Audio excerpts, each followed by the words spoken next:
हिंदी में यूपीएससी की तैयारी से संबंधित प्रोग्राम्स को देखने के लिए सब्सक्राइब करें study IQ IAS Hindi. Hello students, Lokpal जो भारत में बहुत संघर्षों के बाद स्थापित हुआ, उस लोकपाल से उम्मीद थी कि वो सभी प्रकार के भ्रष्टाचारों की, जो पब्लिक स्फेयर में भ्रष्टाचार, उन सब की जांच करेगा। लेकिन लोकपाल ने एक बहुत बड़ा और महत्वपूर्ण डिसीजन दिया है, जिसको लेकर के बहुत सारा विवाद भी हो रहा है और बहुत सारी चिंताएं भी उठाई जा रही हैं। मुद्दा यह है कि क्या लोकपाल यूपीएससी की जांच कर सकता है, यूपीएससी के अधिकारियों की जांच कर सकता है? लोकपाल का कहना है नहीं, हम यूपीएससी और उसके अधिकारियों की जांच नहीं कर सकते। और इस एक डिसीजन से न केवल कानूनी हलकों में बल्कि यूपीएससी एस्पिरेंट्स और नागरिकों के बीच भी एक गहरी बहस छिड़ गई है। क्या यह फैसला लोकतंत्र की मजबूती का प्रतीक है या यह हमारी व्यवस्था की एक बड़ी कमजोरी है? आज हम इसी पर डिटेल में चर्चा करेंगे, तो महत्वपूर्ण रूप से इस वीडियो के अंत तक जुड़े रहिएगा। आप समझेंगे कि लोकपाल ने ऐसा क्यों कहा और उसके संवैधानिक इंप्लीकेशंस क्या क्या हैं। तो शुरू करते हैं आज का वीडियो को शुरू करने से पहले हमेशा की तरह मैं आपको अपना टेलीग्राम चैनल बताता हूं। हमारा टेलीग्राम चैनल है यूपीएससी मेंटोर पंकज सर। इस टेलीग्राम चैनल को ज्वाइन कर लीजिए और इस टेलीग्राम चैनल से आपको हमारे सारे डिटेल्स और सारे वीडियोस के लिंक आपको मिल जाया करेंगे। तो सबसे पहली बात, लोकपाल कैसे शुरू हुआ और लोकपाल का ओरिजिन कैसा है? देखिए, लोकपाल का जो कॉन्सेप्ट है, जो अवधारणा है, वो स्कैंडिनेवियन कंट्रीज से आती है। स्कैंडिनेवियन कंट्रीज में अम्बड्समैन नाम की एक संस्था स्थापित होती है। ओम्बड्समैन नाम की एक संस्था स्थापित होती है जो कि पूरी दुनिया में पॉपुलर होती है। इसके बाद यही संस्था जब आगे बढ़ती है तो ब्रिटेन में और जो कॉमनवेल्थ कंट्रीज है, न्यूजीलैंड में, वहां पर एक पार्लियामेंट्री कमिश्नर नाम की एक संस्था बनाई जाती है जो ओम्बड्समैन की लाइन पर होती है। ऐसी ही संस्था दुनिया के अलग अलग देशों में स्थापित की जाती है और 1960 के दशक से ही भारत में भी इस प्रकार की संस्था की स्थापना की मांग जोर पकड़ने लगती है। भारत के प्रथम प्रशासनिक सुधार आयोग ने भी ओम्बड्समैन मॉडल को फॉलो करते हुए भारत में लोकपाल, केंद्रीय स्तर पर और राज्यों के स्तर पर लोकायुक्त के गठन का सुझाव दिया था। लेकिन तब से लेकर के वर्ष 2011 तक इस दिशा में केवल बिल्स पेश किए गए, वो कभी पारित नहीं हुए। वर्ष 2011 में वो एक टाइम आता है जब अन्ना आंदोलन शुरू होता है और अन्ना आंदोलन में जन लोकपाल विधेयक को लेकर के बहुत भारी जन समर्थन प्राप्त होता है। पूरे देश से इसकी मांग उठती है और सरकार मजबूरन वर्ष 2013 में लोकपाल एवं लोकायुक्त अधिनियम 2013 पारित करती है। इस प्रकार उम्मीद यह थी कि जो लोकपाल होगा वह जनता का वॉचडॉग होगा, करप्शन के मामलों की जांच करेगा और भारत में जो सार्वजनिक जीवन की शुचिता है उसको मेंटेन करेगा। यह सभी प्रकार के नेताओं और मंत्रियों के साथ साथ अधिकारियों की भी जांच करेगा। तो लोकपाल की शक्तियों को हमें समझना होगा। सबसे पहले, क्यों लोकपाल ने कहा कि हम यूपीएससी और उसके अधिकारियों की जांच नहीं कर सकते, तो इसको हमें डिटेल में समझना होगा। देखिए, सबसे पहली बात, लोकपाल के पास क्या क्या शक्तियां हैं। लोकपाल किसकी किसकी जांच कर सकता है? तो लोकपाल प्रधानमंत्री की जांच कर सकता है, लेकिन प्रधानमंत्री की जांच की कुछ सीमाएं हैं। जैसे कि जब मामला राष्ट्रीय सुरक्षा का हो, अंतर्राष्ट्रीय संबंधों का हो, परमाणु सुरक्षा से जुड़ा हुआ मामला हो, तो लोकपाल जांच नहीं कर सकता। अगर व्यक्तिगत स्तर पर मामला है, करप्शन का प्राइमा फेसी संभावना है, तो लोकपाल जांच कर सकता है। इसी प्रकार केंद्र सरकार के मंत्रियों, सांसदों, इन सब की शिकायत लोकपाल के समक्ष की जा सकती है और लोकपाल उसकी जांच कर सकता है। सभी प्रकार के केंद्रीय कर्मचारियों, चाहे वो ग्रुप ए या बी के हों, वो सब लोकपाल के दायरे में आते हैं और इसके खिलाफ लोकपाल में सीधे करप्शन से जुड़े मामले की शिकायत की जा सकती है, जिसकी जांच लोकपाल करेंगे। अगर हम सार्वजनिक क्षेत्र के उद्यमों यानी कि पीएसयूज की बात करें, तो पीएसयूज के मामले में भी लोकपाल को जांच करने का अधिकार है। यहां तक कि जो एनजीओज और ट्रस्ट हैं, अगर वो एनजीओ और ट्रस्ट भारत में विदेश से चंदा लेते हैं, तो जो कि विदेशी फंडिंग, जो कि फॉरेन कंट्रीब्यूशन रेगुलेशन एक्ट के अंतर्गत आते हैं, वो सभी पर लोकपाल जांच कर सकता है। और इसके साथ साथ ऐसे एनजीओज जो केंद्र सरकार से 10 लाख रुपए से अधिक का सरकारी ग्रांट लेते हैं, उनकी भी लोकपाल जांच कर सकता है। लेकिन लोकपाल बहुत सारी ऐसी संस्थाएं हैं जिनकी जांच नहीं कर सकता। ध्यान दीजिएगा, सबसे पहली बात, जिनकी जांच नहीं कर सकता उसमें सबसे पहले आती है न्यायपालिका। सबसे पहले आती है न्यायपालिका। सुप्रीम कोर्ट और हाई कोर्ट के जज लोकपाल की जांच के दायरे में नहीं आते, उनके लिए अलग से संसद में हटाने का प्रोसेस है और उसी प्रोसेस से उनके खिलाफ जांच हो सकती है, अन्यथा कोई जांच लोकपाल नहीं कर सकता। अगर हम संवैधानिक निकायों की बात करें, दूसरे नंबर पर आते हैं संवैधानिक निकाय।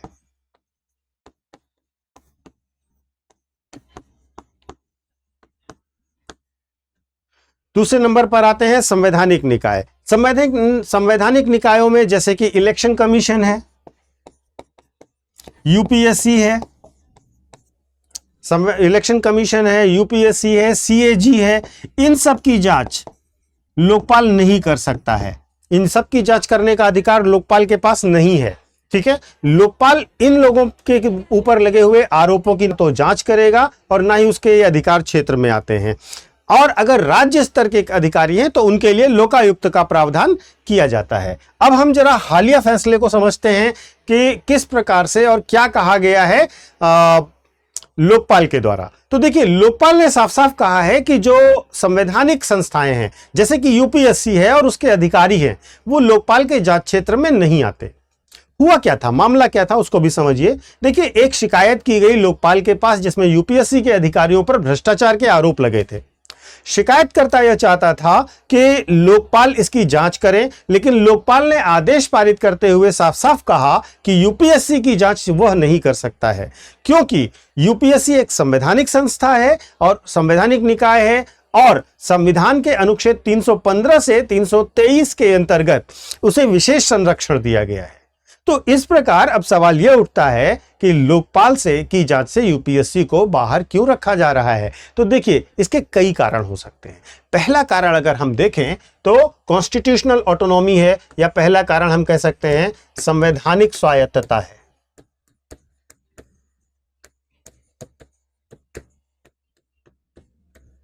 संवैधानिक स्वायत्तता, देखिए, महत्वपूर्ण बात यह है कि यूपीएससी का क्या दायित्व है। यूपीएससी का दायित्व है कि वो देश भर में सिविल सेवाओं की भर्ती करे, चयन प्रक्रिया को निष्पक्ष और पारदर्शी बनाए रखे।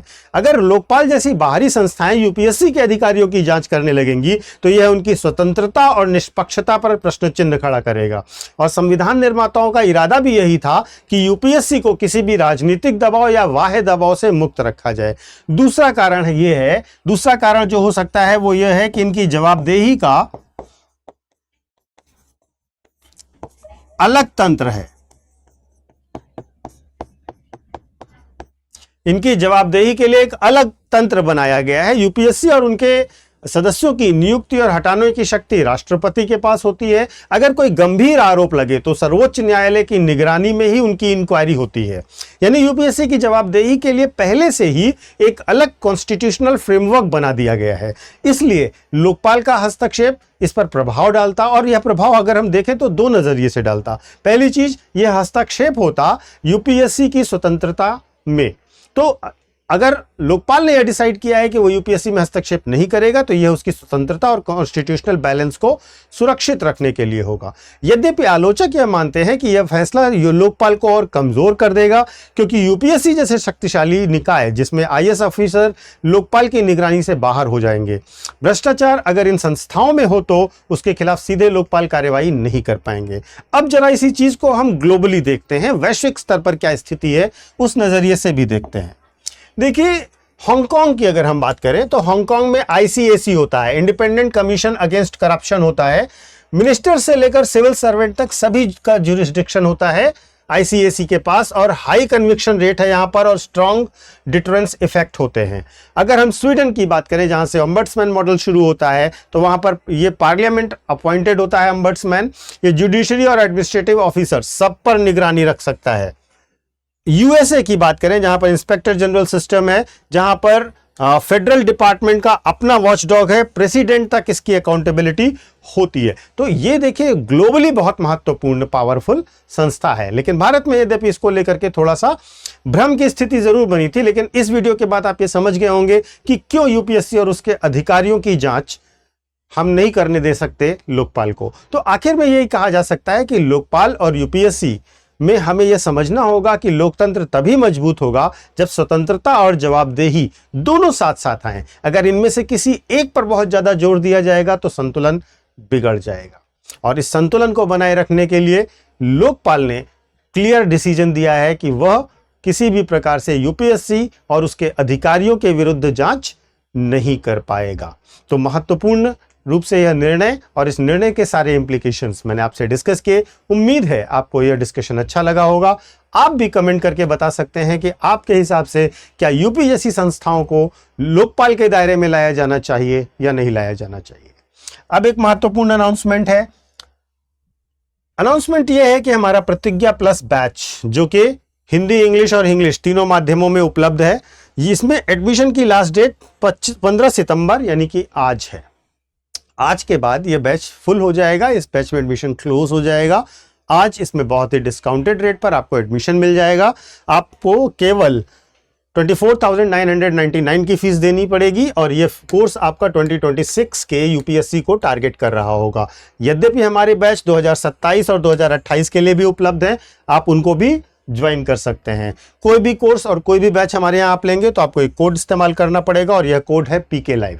इस कोड का इस्तेमाल करते ही आपको भारी डिस्काउंट दिया जाएगा और साथ ही साथ आपका कोर्स बुक इसके साथ ही मिल जाएगी, स्टडी मटेरियल इसके साथ ही मिल जाएगा, रेगुलर क्लासेस होंगी, टेस्ट सीरीज होगी, मेंटोरशिप 1-to-1 दी जाएगी। तो पूरी सुविधाओं के साथ यह कोर्स है। आप हमारे ऐप पर विजिट करके देख सकते हैं, आप हमारे वेबसाइट पर विजिट करके देख सकते हैं। पूरा शेड्यूल और टीचर्स कौन होंगे, क्लास स्ट्रक्चर क्या होगा, एवरीथिंग। ध्यान रखिए एडमिशन की लास्ट डेट आज ही है और आपको कोड जो इस्तेमाल करना है वो है PK Live। इस कोड का इस्तेमाल करना बिल्कुल मत भूलिएगा, क्योंकि इस कोड का इस्तेमाल करते ही आपको एक बड़ी मात्रा में एक अच्छा खासा डिस्काउंट मिल जाएगा। तो जो बच्चे भी यूपीएससी का टारगेट कर रहे हैं, यूपीएससी ज्वाइन करना चाहते हैं, IAS बनने का सपना देख रहे हैं, IPS बनने का सपना देख रहे हैं, वो हमारे प्रतिज्ञा प्लस बैच से जरूर जुड़ें। उनके लिए भविष्य में शुभकामनाएं। Thank you so much. Hindi में यूपीएससी की तैयारी से संबंधित प्रोग्राम्स को देखने के लिए सब्सक्राइब करें स्टडी IQ IAS हिंदी।